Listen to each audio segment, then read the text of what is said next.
കേരളത്തിലടക്കം തീവ്ര വോട്ടർ പട്ടിക പരിഷ്കരണം നടപ്പിലാക്കാനുള്ള കേന്ദ്ര തെരഞ്ഞെടുപ്പ് കമ്മീഷൻ നീക്കത്തിന് പിന്നാലെ വിഷയം ചർച്ച ചെയ്യാനും തുടർ നടപടികൾ തീരുമാനിക്കാനുമായി മുഖ്യമന്ത്രി പിണറായി വിജയൻ വിളിച്ചു ചേർത്ത സർവകക്ഷി യോഗം നാളെ. ഭരണ പ്രതിപക്ഷ പാർട്ടികളുടെ കടുത്ത എതിർപ്പിനിടെയാണ് തീവ്ര വോട്ടർ പട്ടിക പരിഷ്കരണം കേന്ദ്ര തെരഞ്ഞെടുപ്പ് കമ്മീഷൻ നടപ്പിലാക്കുന്നത്. കേരളം ഉൾപ്പെടെയുള്ള 12 സംസ്ഥാനങ്ങളിലാണ് SIR ആരംഭിച്ചത്. കേരളത്തിൽ തീവ്ര വോട്ടർ പട്ടിക പരിഷ്കരണം നടപ്പാക്കുന്നതിൽ സർക്കാരും പ്രതിപക്ഷവും കടുത്ത എതിർപ്പ് രേഖപ്പെടുത്തിയിരുന്നു.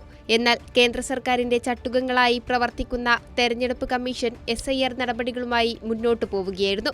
തദ്ദേശ തെരഞ്ഞെടുപ്പ് സമയത്ത് SIR നടപ്പാക്കുന്നതിലൂടെ ആശങ്കകൾ ഉണ്ടാകുമെന്ന ന്യായമായ ആവശ്യം പോലും അംഗീകരിക്കാതെയാണ് കമ്മീഷൻ തീരുമാനവുമായി മുന്നോട്ടു പോയത്.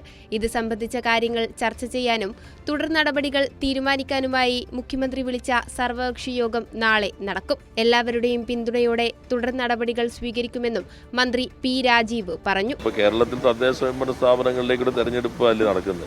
എല്ലാ സംവിധാനങ്ങളും അതിനകത്തല്ലേ കേന്ദ്രീകരിച്ചിരിക്കുന്നത്.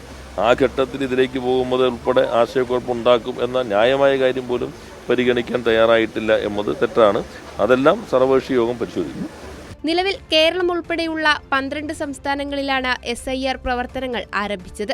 തിരുവനന്തപുരത്ത് നടൻ മധുവിന്റെ വീട്ടിൽ മുഖ്യ തെരഞ്ഞെടുപ്പ് ഓഫീസർ നേരിട്ടെത്തി വിവരങ്ങൾ ശേഖരിച്ചു.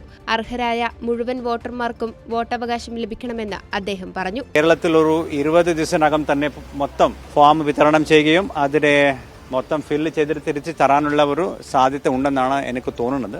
പിന്നെ നമ്മൾ പറഞ്ഞിട്ടുള്ളത് എല്ലാ എലിജിബിൾ ആയിട്ടുള്ള വോട്ടർ നമ്മുടെ ലിസ്റ്റിൽ ഉണ്ടാവും എന്നുള്ള ഒരു ഉറപ്പാണ് നമ്മൾ നൽകുന്നത്. ബൂത്ത് ലെവൽ ഓഫീസർമാർ വീടുകളിലെത്തിയാണ് വിവരശേഖരണം നടത്തുന്നത്. ഡിസംബർ 4 വരെയാണ് വിവരശേഖരണം. ഡിസംബർ 9 കരട് വോട്ടർ പട്ടിക പ്രസിദ്ധീകരിക്കും. ജനുവരി 8 വരെ പരാതികളും സ്വീകരിക്കും. ശേഷം ഫെബ്രുവരി 9 അന്തിമ വോട്ടർ പട്ടികയും പ്രസിദ്ധീകരിക്കും. കൈരളി ന്യൂസ്, തിരുവനന്തപുരം.